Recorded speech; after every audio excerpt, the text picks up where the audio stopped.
உண்மையும் தரிசனத்திலிருந்து மன்னார் புதினம் தரும் செய்திகள். மத்திய கிழக்கில் இன்று நடைபெற்றுக் கொண்டிருக்கின்ற கடுமையான யுத்தத்தில் ஈரானுக்கு அடுத்தபடியாக முக்கியத்துவம் பெற்றுள்ள ஒரு நாடு என்றால் அது இஸ்ரேல் தான். ஈரானுக்கு அடுத்தபடியாக இஸ்ரேலை நோக்கித்தான் அதிக அளவிலான தாக்குதல்கள் நடைபெற்று வருகின்றன. இஸ்ரேல் கிட்டத்தட்ட சிதைக்கப்பட்டு அழிக்கப்பட்டு விட்டதாகவே தமிழ் ஊடகப் பரப்பில் செய்திகள் வெளியாகிக் கொண்டிருக்கின்றன. இஸ்ரேலிய பிரதமர் கொல்லப்பட்டு விட்டதாக கூட பல செய்திகள் தொடர்ச்சியாக வெளிவந்து கொண்டிருக்கின்றன. உண்மை நிலவரம் என்ன? இஸ்ரேலில் இருக்கின்ற எமது செய்தியாளரிடம் இது பற்றி பல விடயங்களை கேட்டிருந்தேன். இஸ்ரேலை நோக்கி ஏவப்பட்டுக் கொண்டிருக்கின்ற ஈரானின் சக்தி வாய்ந்த ஏவுகணைகள் பற்றி கேட்டேன். அங்கு ஏற்பட்டு வருகின்ற சேதங்கள் பற்றியும் உயிரிழப்புகள் பற்றியும் கேட்டேன். இஸ்ரேலிய பிரதமர் பெஞ்சமின் நெதன்யாகு உயிருடன் இருக்கின்றாரா என்றும் அவரிடம் கேட்டேன். ஆச்சரியம் தரக்கூடிய பல விடயங்களை அவர் தெரிவித்தார். இஸ்ரேலின் தலைநகர் ஜெருசலேமில் இருந்து ஐபிசி தமிழின் செய்தியாளர் தாஸ் பென் டேவிட்டுடனான கலந்துரையாடல் தான் இன்றைய உண்மையின் தரிசனம் நிகழ்ச்சி. கடந்த சில நாட்களுக்கு முன்னர் கேட்ட அதே கேள்வியைத்தான் மறுபடியும் முதல் கேள்வியாக கேட்கின்றேன். இஸ்ரேல் அழிக்கப்பட்டு கொண்டிருக்கின்றதா, அழிந்து விட்டதா? இந்த கேள்விக்கு பதில் என்னன்னா, சேதங்கள் இருக்கிறதை பார்க்க முடிகிறது. ஏன்னா இந்த நாட்களில் எனக்கு இன்னைக்கு 19வது நாள். இந்த 19 நாட்களில் ஈரானிலிருந்து பாரிய அளவில் ஏவுகணைகள் தாக்குதல் ஒரு பக்கம் நடந்து கொண்டிருக்கிறது. இன்னொரு பக்கம் லெபனான்ல இருந்து பெருமளவில் பேசப்படாத பாரிய தாக்குதல் என்ன அப்படின்னா, லெபனான்ல இருந்து ஹெஸ்புல்லா அமைப்பின் மூலமாக தொடர்ச்சியாக ஏவப்படுகிற ராக்கெட்டுகள், அதே போல ட்ரோன்ஸ், இதெல்லாம் அதிகமான தாக்குதல் நடத்தி கொண்டிருக்கிறது. இதுல என்ன பிரச்சனை அப்படின்னு பார்க்கும் பொழுது, பல இடங்களில் ஏவுகணைகள் இன்டர்செப்ட் பண்ணப்படுது. சில இடங்களில் ஏவுகணைகள் அந்த இன்டர்செப்ஷனை மீறி இஸ்ரேலுடைய வான்பொறி அந்த பாதுகாப்பு முறையை தாண்டி கீழே வெடிக்கிறதெல்லாம் பார்க்குறோம். அப்போ பல இடங்கள்ல வெடிக்கிற காணொலிகள் வெளியாகுது. பல இடங்கள்ல நானே பல காணொலிகள் சோசியல் மீடியாவில் பார்த்துருக்கேன். அதெல்லாம் பார்க்கும் பொழுது அப்பார்ட்மெண்ட்ஸ் பற்றி எறிகிற மாதிரியான காணொலிகள், கார் எல்லாமே பற்றி எறிகிற மாதிரி காணொலிகள், இதெல்லாம் பார்க்கும் பொழுது சில இடங்களுக்கு நான் போய் விசிட் பண்ணி எப்படி இந்த காரியங்கள்லாம் நடந்துச்சு அப்படின்லாம் கொஞ்சம் அனலைஸ் பண்ணி பார்க்கும் பொழுது, இதுவரையிலும் இஸ்ரேலினுடைய இங்குள்ள ஊடகங்களினுடைய அதே போல தேசிய பாதுகாப்பு ஆராய்ச்சி நிறுவனத்தினுடைய தரவுகள் அடிப்படையிலாம் பார்க்கும் பொழுது, இதுவரையிலும் ஏவப்பட்ட ஏவுகணைகளில் 14 பேலிஸ்டிக் மிசைல்ஸ் தான் இஸ்ரேலுக்குள்ள ஹிட் ஆயிருக்கு, கிரவுண்ட்ல ஹிட் ஆயிருக்கு. இந்த கிரவுண்ட்ல ஹிட் ஆயிருக்கு அப்படின்னு சொல்றதுக்கு காரணம் என்ன அப்படின்னா, சேதங்கள் ஏற்பட்டது, உயிர் சேதங்கள் பெருமளவில் ஏற்பட்டிருக்கிற இடங்களும் அதே போல பொருள் சேதங்கள் ஏற்பட்டிருக்கிற இடங்கள்லாம் ஐடென்டிஃபை பண்ணப்பட்டது 14 பேலிஸ்டிக் மிசைல்ஸ். இந்த 14 பேலிஸ்டிக் மிசைல்ஸ்ல 11 பேலிஸ்டிக் மிசைல்ஸ் கிளஸ்டர் பாம்ப்ஸ் மூலமாக தயாரிக்கப்பட்ட ஏவுகணைகள். அப்ப இந்த கிளஸ்டர் பாம்ஸினுடைய தாக்குதல்கள் எப்படி எப்படி நான் கண்ணால பார்த்த அந்த இடங்கள்ல எப்படி இருந்தது அப்படின்னு பாத்தீங்கன்னா, ஒரு இடத்துல வெடிக்கும் பொழுது, அதாவது அதை ஆராய்ச்சி பண்ணும் பொழுது இதனுடைய தாக்குதல் முறை எப்படி அமைக்கப்பட்டிருக்கு அப்படிங்கும் பொழுது, இப்போ ஈரானிலிருந்து ஏறக்குறைய 2000 கிலோமீட்டருக்கு மேல அந்த வான்பரப்பின் வழியாய் இஸ்ரேலினுடைய அந்த எல்லைக்குள்ள அது வரும் பொழுது, அந்த வான்பரப்பு எல்லைக்குள்ள 7 கிலோமீட்டர் வான்பரப்புக்கு மேல, இஸ்ரேலினுடைய அந்த வான்பரப்புக்கு மேல 7 கிலோமீட்டருக்கு மேல வரும் பொழுது இந்த ராக்கெட்ல உள்ள வார்ஹெட்ஸ் ஓப்பன் ஆகும். அந்த வார்ஹெட்ஸ் ஓப்பன் ஆகி இந்த கொத்து குண்டுகள் அப்படிங்கிற உள்ளுக்குள்ள சின்ன சின்ன அந்த மியூனிஷன்ஸ் குண்டுகள் அப்படியே இஸ்ரேலுக்குள்ள தெரிச்சு விழுகிறத பார்க்க முடியும். இப்ப அந்த காணொலிகள் நம்ம இப்ப பார்க்கலாம். அப்ப இது வரும் பொழுது என்ன ஆகுது அப்படின்னு பாத்தீங்கன்னா, இதனுடைய நோக்கம், இரண்டு நோக்கம் என்ன, ஒரு பாரிய சேதத்தை ஏற்படுத்தணும் அப்படிங்கிறது இதனுடைய மிக முக்கியமான ஒரு நோக்கமா இருக்கு. இது விழுகிற இடங்கள் எல்லாம் பார்க்கும் பொழுது என்னன்னா, சேதம் ஏற்படும், ஆனால் பாரிய சேதம் ஏற்படாது. ஆனால் பரப்பளவுல பார்க்கும் பொழுது பெரிய ஒரு ஏரியாவை இது தாக்கி பாதிப்பை ஏற்படுத்த முடியும். அப்ப இது இந்த கிளஸ்டர் பாம்பை பொறுத்தவரையிலும் ஏன் இதை அதிகமாய் ஈரான் பயன்படுத்த ஆரம்பிச்ச, பொதுவாகவே இதை பத்தி சொல்லப்படுகிற காரியம் என்னன்னா, இது பெருமளவிலும் ஆர்மி ஏரியா அல்லது ஒரு பாதுகாப்பு துறை ராணுவ தளங்களை ஒரு பெரிய சேதத்தை ஏற்படுத்தும்படியாக இது செய்யப்பட்டதுதான். இதுல 2 நாடுகள் இன்னும் கையெழுத்திடல. பல நாடுகள் கையெழுத்திடல இந்த ஒப்பந்தத்தில. ஏன்னா இது வந்து உலகளவில் தடை செய்யப்பட்ட ஒரு ஆயுதமாக இருந்தாலும், ஈரானும் சரி, இஸ்ரேலும் சரி 2 நாடுகளும் இதை நாங்கள் தயாரிக்க மாட்டோம் அப்படிங்கிற சைன் பண்ணல. அதனால 2 நாடுகளும் யூஸ் பண்றத பார்க்க முடிகிறது. அப்போ இந்த இந்த இடங்களில் இந்த குண்டுகள் வந்து விழுகும் பொழுது, இப்போ இந்த இடத்துல வந்து இந்த அபார்ட்மெண்ட்ல வந்து இந்த குண்டு விழுகுது அப்படின்னா, ஒரு ஒரு சின்ன ஒரு குண்டு விழுது அப்படின்னா, என்னுடைய ஜன்னல டேமேஜ் பண்ண முடியும். இந்த ரூம்ல வந்து ஓரளவுக்கு டேமேஜ் உண்டு பண்ண முடியும். இது விழுகும் பொழுது பத்தி எரியும். இதுதான் வந்து அங்கங்க வந்து பார்த்தீங்கன்னா, பெரிய லெவல்ல இருக்கிறத பார்க்குறோம். இப்ப நான் வந்து ஒரு சின்ன ஒரு வரைபடத்த காமிக்கிறேன். இதுக்கு ஒரு உதாரணமாக, முதல்ல பெரிய அளவில் பாதிப்பை ஏற்படுத்தின இந்த கிளஸ்டர் மிசைல்ஸ் இது வந்து என்னன்னா, பெட்ஷெமேஷ். இது நம்ம ஏற்கனவே காணொளியில அந்த இடத்த விசிட் பண்ணி நம்ம காமிச்சிருக்கோம். அப்ப இந்த பெட்ஷெமேஷனுடைய அட்டாக் முடிஞ்சதுக்கு பிறகு, அந்த சினகாகுக்கு மேல நடந்த அட்டாக் முடிஞ்சதுக்கு பிறகு, இதை குறித்த ஒரு ஆராய்ச்சி இஸ்ரேலில் உள்ள அமைப்புகள், இஸ்ரேலுடைய ராணுவம் சரி, இஸ்ரேலில் உள்ள பல இந்த ஆயுத தயாரிப்பில் ஈடுபட்டிருக்க அமைப்புகளுடைய ஒரு அனலைசிஸ் என்ன சொல்லுது அப்படின்னு பார்த்தீங்கன்னா, பெட்ஷெமேஷ்ல அட்டாக் பண்ண அந்த மிசைல் என்னன்னா நேரடியாக வந்து தரையில் வந்து ஸ்ட்ரைக் பண்ணுது. தரையில ஹிட் பண்ணுது. அப்ப அந்த நேரத்துல அதுக்கு முன்பதாக வெடித்த அந்த இடத்திலிருந்து என்ன சொல்றாங்கன்னா, சுற்றுமளவும் 27 கிலோமீட்டர் தூரத்திற்கு அந்த கொத்து குண்டுகள் வந்து விழுந்து சிதறி வெடித்ததா சொல்லப்படுது. இப்ப 27 கிலோமீட்டர் அப்படிங்கும் பொழுது பார்த்தீங்கன்னா, இந்த இந்த பகுதியிலிருந்து சுற்றிலுமாய் நம்ம கால்குலேட் பண்ணி பார்க்கும் பொழுது பெத்ஷெமேஷா இருக்கட்டும், இங்கிருந்து நீங்கள் ஜெருசலேமுக்கு அருகில் அவுட்ஸ்கர்ட்ஸ், கிரேட்டர் ஜெருசலேம் அல்லது கிரேட்டர் டெல் அவிவ்னு சொல்லி இந்த பகுதிகள் முழுவதிலுமாக சிதறி வெடிச்சிருக்கு. ஏன்னா, அந்த ஆராய்ச்சியில அவங்க சொல்லியிருக்கிற விஷயம் என்னன்னா, 70 குண்டுகள் அந்த ஒரு மிசைல்ல 70 கொத்து குண்டுகள் இருந்ததாகவும், அது சிதறி விழுந்ததாகவும் சொல்லப்படுது. ஆனால் சிதறி விழும் பொழுது என்னன்னா, அங்கங்க வந்து டேமேஜ் உண்டு பண்ணுமே ஒழிய வந்து பெரிய ஒரு அழிவு இருக்காது. விழுகிற இடத்துலலாம் தீப்பற்றி எரியும். உடனே தீயணைப்பு வீரர்கள் எல்லாம் வந்து இத அணைத்து விடும் பொழுது பெரிய அளவுல டேமேஜ் இருக்காது. ஆனால் நெருப்புகள் பற்றி எரியும். இதுதான் இது உடனடியாய் சரி செய்கிற வேலையை பார்க்க முடிகிறது. இன்னொரு உதாரணம், இன்றைக்கு அதிகாலையில நடந்த ஒரு தாக்குதல். இன்னைக்கு அதிகாலையில ஒரு பெரிய, ஏன்னா எங்களுக்கு 2 முறை சைரன் வந்துச்சு. எதுக்கு ஈரான் சொன்ன விஷயம் என்னன்னா, நேற்றைக்கு காலையில் கொல்லப்பட்ட ஈரானுடைய மிக முக்கியமான 2 ராணுவ தலைமைகள், அவர்களுடைய கொலைக்கு பழிவாங்கும் விதமாக தான் இன்னைக்கு நாங்க அத அனுப்பிச்சிருக்கோம் அப்படின்னு சொல்லி அவர்கள் அறிக்கை வெளியிட்டிருந்ததை பார்க்க முடிந்தது. அப்போ இன்னைக்கு காலையில சைரன் வந்ததுக்கப்புறம் நாங்க எல்லாம் வந்து பாம் ஷெல்டருக்குள்ள போயிட்டோம். அந்த பாம் ஷெல்டருக்குள்ள வெளியே வந்து ஒரு சில நேரங்கள்ல ஒரு சில நிமிடங்கள்லேயே காணொளிகள் எல்லாம் வெளியாக ஆரம்பித்தது. அதன் அடிப்படையில் இது தயாரிக்கப்பட்ட இந்த வரைபடம். இப்ப இன்றைக்கு காலையில நடந்த தாக்குதல், அதுல வந்து இன்னொரு நம்மள பார்க்கலாம். சேதங்களுக்கும் அழிவுக்கும் உள்ள ஒரு வித்தியாசம். இன்றைக்கு நடந்த இந்த தாக்குதலில் 2 பேர் கொல்லப்பட்டிருக்கிறார்கள். இந்த கொல்லப்பட்டதனுடைய காரியங்கள், இதை பற்றியான செய்திகள் வெளிவந்த பொழுது அவர்கள் சொன்ன விடயம், இஸ்ரேலிய ராணுவ தரப்பு சொன்ன விஷயம் என்னன்னா, அதே சேம் கிளஸ்டர் மிசைல் தான் வந்து யூஸ் பண்ணியிருக்காங்க. கிளஸ்டர் பாம்ஸ் உள்ள மிசைல் யூஸ் பண்ணியிருக்காங்க. அப்படி யூஸ் பண்ணும் பொழுது இது சிதறி பல இடங்கள்ல தாக்குதல் நடந்த பொழுது அதில் ஒரு 4 இடத்தை நான் மார்க் பண்ணியிருக்கேன். இங்கதான் வந்து சேதம் என்று கணக்கிட்டிருக்கிறார்கள். இந்த நாள்ல வந்து மிக முக்கியமான ஒரு இடம் அப்படின்னா, டெல் அவிவினுடைய Savidor central station, railway station. இது மேல ஹிட்டா இதுக்குள்ள நிறுத்தி வைக்கப்பட்டிருந்த ரயில் பெட்டிகள்லாம் வந்து சேதமடைந்திருக்கிறது. அங்குள்ள இன்ஃப்ராஸ்ட்ரக்சரும் சேதமடைந்திருக்கிறதை பார்க்க முடிகிறது. அதே நேரத்தில் அந்த கிளஸ்டர் பாம்பினுடைய இன்னொரு விழுந்த ஒரு குண்டு வெடித்த இடத்துல பார்த்தீங்கன்னா, ரமாத்கான் அப்படின்னு சொல்ற இடம். இந்த ரமாத்கான் நம்ம ரொம்ப நோட் பண்ண வேண்டிய ஒரு இடம் என்னன்னா, இந்த ரமாத்கானுக்கும் ஏர்போர்ட்டுக்கும் இடையில உள்ள அந்த தூரத்தை நீங்க ஸ்கிரீன்ல பாக்குறீங்க. 2க்கும் இடையில உள்ள தூரத்தை நீங்க இங்க பாக்குறீங்க. எவ்வளவு நெருக்கமான ஒரு தூரத்தில் இருக்கு அப்படிங்கிறத நீங்க பாக்குறீங்க. இப்போ இந்த ரமாத்கான்ல நடந்த இந்த தாக்குதல்ல விழுந்த அந்த வெடிகுண்டு விழுந்த இடத்துல அந்த தாக்குதல்ல வந்து பாத்தீங்கன்னா 2 பேர் மரித்து போனார்கள். 2 பேர் இறந்து போனாங்க. அந்த 2 பேரும் 72 வயது உடையவர்கள், கணவன் மனைவி. ஏன்னா இவர்கள் இருந்த அந்த அபார்ட்மெண்ட்ல இங்க இஸ்ரேலுடைய பாதுகாப்பை பொறுத்தவரையிலும் அபார்ட்மெண்ட்டுக்கு உள்ளேயே வந்து ஒரு சேஃப் ரூம் இருக்கும். அது பேர் வந்து மமாத் அப்படின்னு சொல்லுவாங்க. இது வந்து ரெசிடென்ஷியல் ஏரியாவில் ஒவ்வொரு வீடுகளுக்குள்ள இருக்கும். அல்லது இப்போ நான் இருக்கிற அபார்ட்மெண்ட் ஒரு பிளாக் இருக்குன்னா, அந்த பிளாக்கு கீழே இருக்கிற ஒரு பாம் ஷெல்டர் இருந்துச்சுன்னா அது பேர் வந்து மிக்லாத்தின் பேர். அது பாம் ஷெல்டர் வந்து என்னுடைய ரூம்ல சேஃப் ரூம் இல்லைன்னா நாங்கள் எல்லாருமே வந்து பாம் ஷெல்டருக்குள்ள போயிடும். இதுதான் அதனுடைய ஒரு சிஸ்டம். அப்படி இருக்கும்பொழுது இவங்க இருந்த அபார்ட்மெண்ட்ல இவர்களுக்கு சேஃப் ரூம் கிடையாது. ஏன்னா பழைய பில்டிங். இவங்க அந்த சைரன் கேட்ட உடனே, அலாரம் அவருடைய மொபைலுக்கு வந்த உடனே அல்லது பப்ளிக்ல வெளியில அலாரம் சவுண்டு கேட்ட உடனே அவங்க நடந்து போய் பாம் ஷெல்டருக்குள்ள போற சில மினிட்ஸுக்கு முன்னாடி அந்த கிளஸ்டர் பாம் அவங்க விழுந்ததில் ஏற்பட்ட விபத்தில் இவர்கள் மரித்து போனார்கள், தாக்குதலில் மரித்து போனார்கள். 2 பேர் மரித்து போனார்கள். இந்த 2 உயிரிழப்பு அது ஏற்பட்டிருக்கு.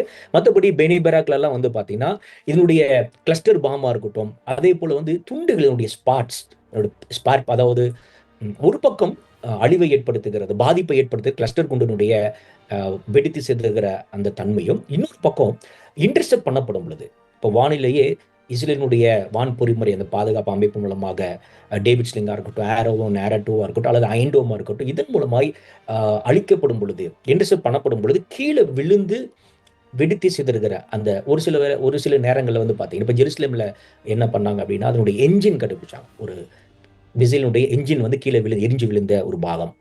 அடுத்து வந்து அதனுடைய டெயில், அதனுடைய பாடியில் உள்ள பரப்புகள், இது எல்லாமே வந்து என்னன்னா கீழே விழுக எரிந்து விழுகும் பொழுது ஏற்படுகிற பாதிப்புகள். இதுதான் நம்ம வீடியோவில் பார்க்கும்பொழுது விழுந்த உடனேயே தீப்பற்றி எரிவதற்கான காரணம்.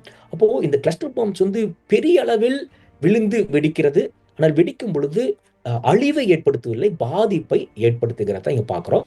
அதுக்கு ஒரு காரணம் என்ன அப்படிங்கும் பொழுது பல நேரங்கள், ஏன்னா நாங்கள் குறிப்பாக சொல்றது காரணம் 14 மிசைல்ஸ் நேற்றைக்கு வரைக்கும், இப்போ இன்னைக்கு வந்துன்னா 15 அப்படின்னு எடுத்துக்கலாம். அப்போ 15ல் 12 மிசைல்ஸ் வந்து கிளஸ்டர் பாம் சுமந்து வந்த மிசைல்ஸ், அது வந்து பாதிப்பை ஏற்படுத்தி இருக்கிறது. அடுத்து வந்து மற்ற 3 மிசைலும் இது வந்து நார்மலாக இருக்கிறதான எப்பொழுதும் வரக்கூடிய சிங்கிள் ஹெட் மிசைல்ஸ், இதுதான் வந்து பயங்கரமான பாதிப்பை அதிகமாக ஹிட் பண்ணும்போது ஏற்படும் அப்படிங்கிறதா. அதுவும் விழுந்த இடங்கள் வந்து பெரும்பாலும் காலி இடங்களில் விழுந்துச்சுன்னா பாதிப்பு இருக்காது. இப்போ இஸ்ரேலுக்கு நேராக ஈரான் தொடர்ந்து மிசைல்ஸ் அனுப்பிச்சிட்டு இருந்தாலும் இன்டர்செப்ட் பண்ணும் பொழுது 2-3 காரியங்களை வந்து நான் இருக்கிறத பார்க்குறேன். ஒருவேளை ஈரானில் வரக்கூடிய ஏவுகணைகள் அல்லது வந்து ஹெஸ்புல்லா மூலமாய் இஸ்ரேலுடைய வடபகுதியிலிருந்து வரக்கூடிய ஏவுகணைகள் அது எங்கே விழப்போகுதுங்கிறத வந்து இஸ்ரேலுடைய இந்த வான் பாதுகாப்பு அமைப்பு வந்து சென்ஸ் பண்ண முடியும். ஒருவேளை அது கடலில் போய் விழுகுது அப்படின்னா என்ன பண்ணிடுவாங்கன்னா அதுக்காக அதை இன்டர்செப்ட் பண்ண மாட்டாங்க, விட்டுருவாங்க. அல்லது மக்கள் இல்லாத பகுதியில் விழுகுது அப்படின்னா அதை இன்டர்செப்ட் பண்ண மாட்டாங்க, அது விழுந்து காலி இடங்களில் விழுந்து அது எரிந்து போயிடும். பெருமளவில் ஒரு பாதிப்பை ஏற்படுத்த போகுது அப்படிங்கிற மாத்திரம் தான் இந்த இன்டர்செப்ஷன் பயன்படுத்தப்படுகிறது. அதனால பேரழிவு தடுக்கப்படுகிறது, பாதிப்போடு நின்று விடுகிறது.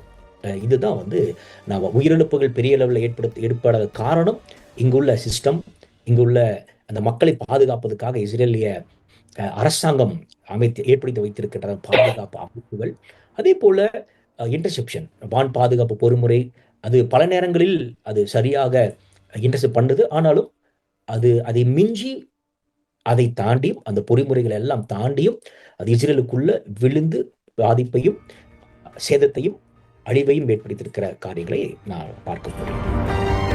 ஈரான் பலவிதமான பாலிஸ்டிக் ஏவுகணைகளை இஸ்ரேல் மீது தொடர்ந்து ஏவி வருகின்றது.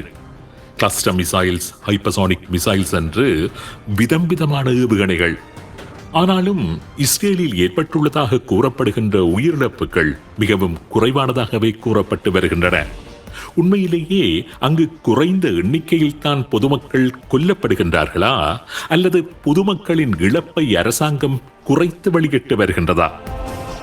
இஸ்ரேலில் பெருமளவு உயிர் சேதங்கள் ஏற்படாததுக்கு மிக முக்கியமான காரியம் என்னன்னா 1948 இந்த தேசம் ஒரு சர்வைவல் தேசமாக தான் இருக்கு. அவர்கள் தங்கள் உயிரை காப்பாற்றிக் கொள்ள, தேசத்தை காப்பாற்றிக் கொள்ள போராடுகிற ஒரு நாடாகவே இருக்கிறத பார்க்கிறோம். ஏன்னா ஆரம்ப காலகட்டங்களில் இஸ்ரேலை சுற்றியுள்ள நாடுகளிலிருந்து வந்த தாக்குதல்கள், அதுக்கடுத்து காசாவில் மேற்கு கரையிலிருந்து தொடர்ந்து ஏற்படுகிற தாக்குதல்கள், அடுத்து சுற்றிலும் உள்ள பல நாடுகளிலிருந்து வரக்கூடிய அச்சுறுத்துதல்கள், இப்ப இதையெல்லாம் இவர்கள் கடந்த நாட்கள் ஏற்பட்ட அனுபவங்கள் மூலமாக, போர்களின் மூலமாக இவர்கள் கற்றுக்கொண்ட விடயம், பெரும்பாலும் இவர்கள் தரைவழி தாக்குதல் இஸ்ரேலுக்கு நேராக வந்து பெரிய பாதிப்பை ஏற்படுவதை காட்டிலும் வான்வெளி தாக்குதலுக்கு தான் ஆளாகிறாங்க. இப்ப காசால இருந்து தரைவழி தாக்குதல் நடத்தணும் அப்படின்னா பெரிய அளவுல வந்து அந்த ஃபென்சிங் எல்லாம் தாண்டி வந்து பாதிப்பை ஏற்படுத்த ஒரு யுத்தத்தை செய்ய முடியும். அக்டோபர் 7 நம்ம எல்லாம் கண்கூடாக பார்த்தோம் எப்படி வந்து தரைவழியா வந்து அட்டாக் பண்ண வந்ததுக்கான சாத்தியக்கூறுகள் இருந்தது அப்படிங்கிறத நம்ம பார்க்கிறோம். ஆனால் அதை விட பாரிய அளவில் இஸ்ரேலுக்கு அச்சுறுத்தல்னா வான்வெளி தாக்குதல்.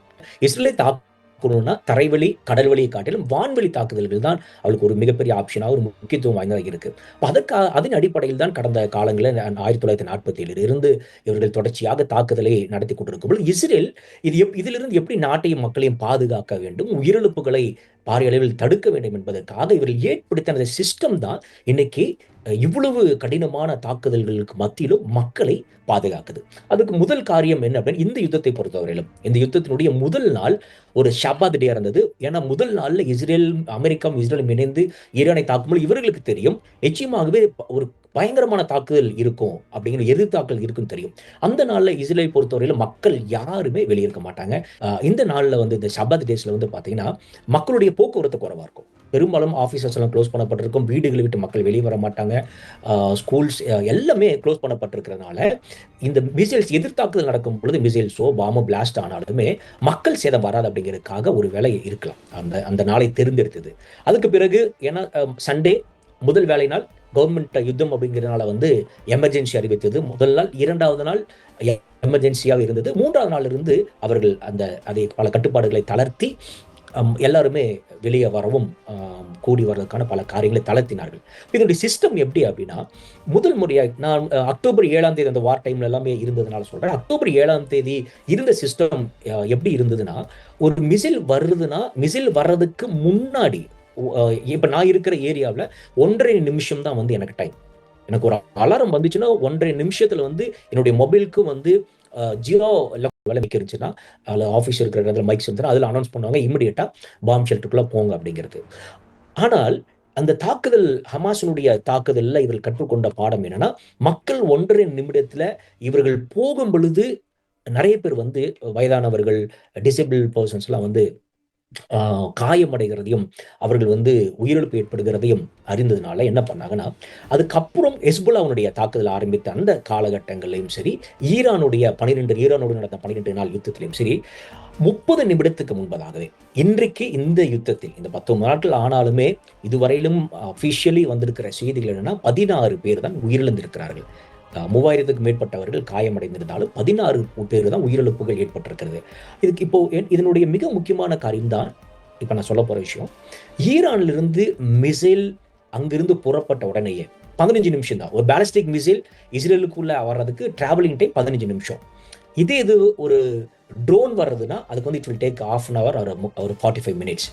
இந்த பாலிஸ்டிக் மிசைல் லான்ச் பண்ண உடனேயே ஈரான்ல இருந்து அந்த வான் பரப்பிலிருந்து அது வெளிவந்த உடனேயே இங்க வந்து எங்களுக்கு அலர்ட் வந்துடும்.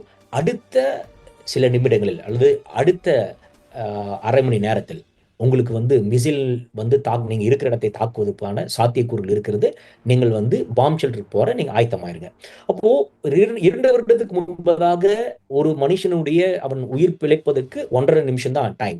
ஆனால் இப்போ குறைந்தது 30 நிமிஷம் அல்லது 15 நிமிஷத்துக்கு மேல அல்லது 20 நிமிஷம் வந்து அந்த கால அடிப்படையில் எந்த மிசைல் வருது அப்படிங்கிறதுக்கான அந்த டிராவல் டைம் அடிப்படையில் கணக்கிட்டு குறைந்தது 15 to 20 நிமிடங்கள் இங்க வந்து டைம் கிடைக்குது. அப்ப இதனால குடும்பத்தோடு இருக்கிறவர்களா இருக்கட்டும் அல்லது நடக்க முடியாதவர்கள், வயதானவர்கள், டிசேபிள் பர்சன்ஸ் இவங்க எல்லாமே தங்கள் சுதாரித்து கொண்டு ஒரு சேஃபான இடத்துக்கு போவதற்கான வாய்ப்புகள் இருக்கிறதுனாலதான் இதில் பெரிய ஒரு உயிரிழப்புகள் ஏற்படாதபடிக்கு இந்த முறை நாங்கள் இந்த தேசம் வந்து பாதுகாக்கப்பட்டிருக்கு. முதல்ல வரக்கூடிய அந்த மெசேஜ் வந்து பார்த்தீங்கன்னா ஒரு SOS மெசேஜ் மாதிரி இருக்கும். அதனுடைய சத்தம் வந்து நீங்க எந்த ஆழ்ந்த தூக்கத்தில் இருந்தாலும் சரி உங்களை தட்டி எழுப்பிடும்.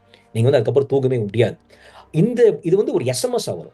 வாட்ஸ்அப் நீங்க வந்து டேட்டா ஆஃப் பண்ணி வச்சிருந்தாலும் சரி, மொபைலை சைலண்ட் மோட்ல வச்சிருந்தாலும் சரி, இந்த மெசேஜ் வந்து உங்களை எழுப்பிடும். அதுதான் வந்து நான் சொன்னது போல 15 நிமிஷமோ 20 நிமிஷமோ சில நேரத்தில் 30 நிமிஷத்துக்கு முன்கூட்டியே வரக்கூடிய அலர்ட். இதுல வந்து நம்ம ப்ரிப்பேர் ஆயிடணும். அதற்கு அடுத்து வந்து பாத்தீங்கன்னா இங்க உள்ள சஃபர் அப்படிங்கிற ஒரு ஆப். இந்த ஆப்ல வந்து இந்த மிசைல் வந்து எந்த இடங்களில் விழுவதற்கான வாய்ப்புகள் இருக்குங்கிறது வரும்.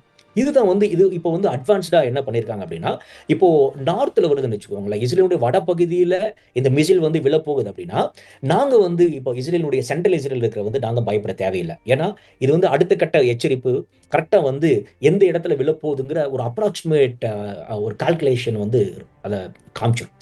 அப்போ எனக்கு ஒரு ஆப்ஷன் இருக்கு. ஒருவேளை நார்த்ல வந்து இந்த மிசைல் விழப்போகுது, சென்ட்ரல் இருக்கிற நான் வந்து பாம் ஷெல்டர்ல போலாமா வேண்டாமா எனக்கு டிசிஷன் எடுக்க டைம் இருக்கு.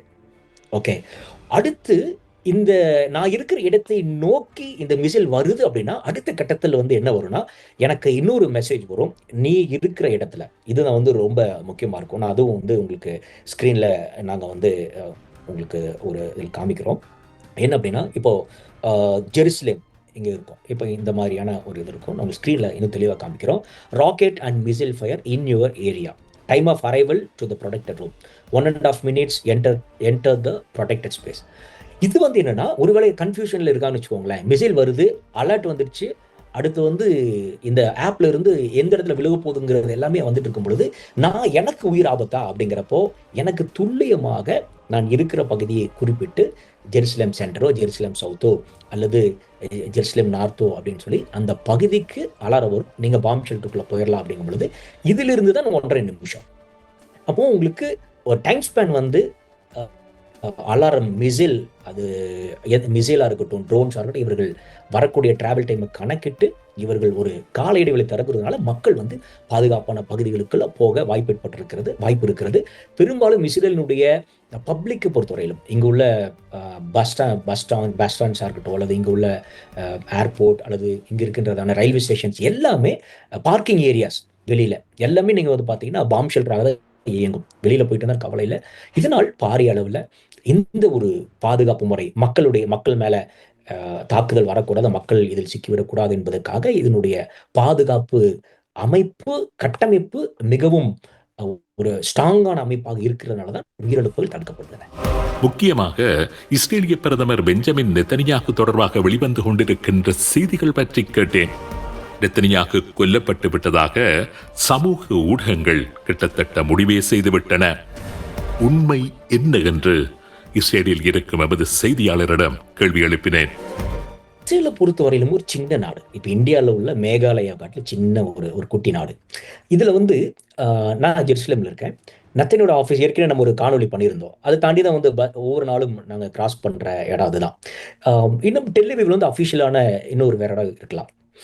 ஆனால் ஜெருசலேமுக்குள்ள ஒரு மிசைல் விழுந்து அல்லது ஜெருசலேமுக்குள்ள ஒரு அவருடைய வீடு தாக்கப்பட்டது என்றால் அதை வந்து மறைக்க முடியாது. நத்தனியாகு நினைச்சாலும் மறைக்க முடியாது. நத்தனியாவுடைய கவர்மெண்ட், அவர் பிரைம் மினிஸ்டருடைய அரசாங்கம் நினைத்தாலும் மறைக்க முடியாது. ஏன்னா இஸ்ரேல் இந்த அக்டோபர் 7ஆம் தேதிக்கு முன்பதாக நம்ம நிறைய காணொலிகள் பார்த்துருக்கலாம், செய்திகளில் பார்த்துருக்கலாம். நத்தனியாவுக்கு எதிரான இப்பொழுது இருக்கின்ற அரசாங்கத்துக்கு எதிரான அதிருப்தியாளர்கள் லட்சக்கணக்காக இருக்கிறாங்க. இங்க வந்து ஒரு பக்கம் வெளியில நம்ம பார்க்கிற செய்திகள் எல்லாமே வந்து இஸ்ரேலுக்கு வெளியிலிருந்து வரக்கூடிய அச்சுறுத்தல்களும் இஸ்ரேலுக்கு வெளியிலிருந்து வரக்கூடிய தாக்குதல்களும் பார்க்கிறோம். ஆனால் இஸ்ரேலுக்குள்ள வந்து பல பிரச்சனைகள் நடந்து கொண்டிருக்கிறது. இஸ்ரேலுடைய அரசுக்கு எதிராக, இங்க உள்ள நீதித்துறைக்கும் அரசாங்கத்துக்கும் எதிராக இப்படி வந்து இடையில பெரிய பிரச்சனைகள்லாம் போயிட்டு இருக்கு. ஒருவேளை நத்தனியாவுடைய வீடு தாக்கப்பட்டிருக்கும் என்றால், அவருடைய அலுவலகம் தாக்கப்பட்டிருக்கும் என்றால், இது உடனடியாக வெளிச்சத்துக்கு வெளியே வரும். இங்க வந்து இஸ்ரேல்ல வந்து இருக்கிற செய்தி நிறுவனங்கள், ஒரு சில செய்தித்தாள்கள் வந்து கடுமையாக, ஒரு உதாரணம் சொல்றேன், பேரு சொல்றேன், ஹாஹாரேட்ஸ் அப்படிங்கிற ஒரு செய்தித்தாள். இந்த செய்தித்தாள் கடுமையாக நத்தனியாகு விமர்சிக்கும். நத்தனியாகுவா இருக்கட்டும், எந்த கவர்மெண்ட் வந்தாலும் அவர்கள் இஸ்ரேலுக்கு இவர்கள் வந்து சரியான செய்தியை கொண்டு போகணும் அப்படிங்கிறதுக்காக செயல்படுகிற ஒரு நியூஸ் பேப்பர் ஹாஹாரேட்ஸ். அதுல பாத்தீங்கன்னா எந்த அளவுக்கு இந்த பேப்பர் வந்து செய்திகளை வெளியிடும் அப்படிங்கிறதுக்கு ஒரு உதாரணம், இஸ்ரேலிய அரசாங்கம் ஹமாஸ் இஸ்ரேலுக்கு இடையே நடந்த இந்த யுத்தத்தின் போது இவர்கள் வெளியிட்ட செய்தியின் மூலமாக பாதிக்கப்பட்டு, ஏன்னா எல்லாமே வந்து ஒன் சைடா இருக்காது. இஸ்ரேல் இந்த கவர்மெண்ட் பண்றது எல்லாமே சரி அப்படிங்கிறது செய்திகள் இருக்காது. இவர்கள் கடுமையாக இங்கு நடக்கிற உள்நாட்டில் இருக்கிற பிரச்சனைகள் எல்லாம் வெளியே கொண்டு வருவதனால இதை தடை செய்ய வேண்டும் என்கின்ற அளவுக்கு இப்போ வந்து இஸ்ரேலுடைய கெனசெட்ல இந்த செய்தித்தாளுக்கு எதிரான ஒரு பெரிய விவாதம் போய் கொண்டிருக்கிறது. எப்ப வேணுமானாலும் இதை பேன் பண்ணலாங்கிற மாதிரி. அப்ப அப்படிப்பட்ட செய்தி நிறுவனங்கள் அங்கே இஸ்ரேல் இருக்கும் பொழுது நெத்தன்யாகு கொல்லப்பட்டாலோ, காயமடைந்தாலோ, அல்லது அவர் குடும்பத்தினர் தாக்கப்பட்டாலோ, அவருடைய அலுவலகம் தாக்கப்பட்டாலும் மறைக்க முடியாது. எல்லாமே பார்க்குற மாதிரி தான் இருக்கும். இப்போ நீங்கள் ரோட்ல போனாலே பார்க்கலாம். நான் அந்த காணொலியில் காண்பித்த அந்த ரோடாக இருக்கட்டும், நீங்கள் ஈஸியாக பார்க்க முடியும். எதுவுமே மறைக்க முடியாது. ஒருவேளை இவர்கள் மறைத்தாலும் அதிருப்தியாளர்கள் வெளியே கொண்டு வந்து விடுவார்கள். இங்குள்ள சில செய்தி நிறுவனங்கள் அரசாங்கத்துக்கு எதிராக வலதுசாரி இடதுசாரி அப்படி இருக்கிற மாதிரி இங்குள்ள செய்தி நிறுவனங்களும் அதை வெளியே கொண்டு வந்து விடும். நேற்றுக்கு ஒரு காணொலி இஸ்ரேலில் வெளியே இருந்தது. எனக்கு அதில் பார்க்கும் பொழுது இஸ்ரேலுக்கான அமெரிக்க தூதர் மைக் ஹக்கபேயும் இஸ்ரேலிய பிரதமரும் இணைந்து வெளியிட்ட ஒரு காணொலி வெளியே இருக்கிறது. அதை நீங்க பார்க்கலாம். அது இந்த நாடு வந்து இப்போ ஒரு பெரிய யுத்தத்தில் இருக்கிறது.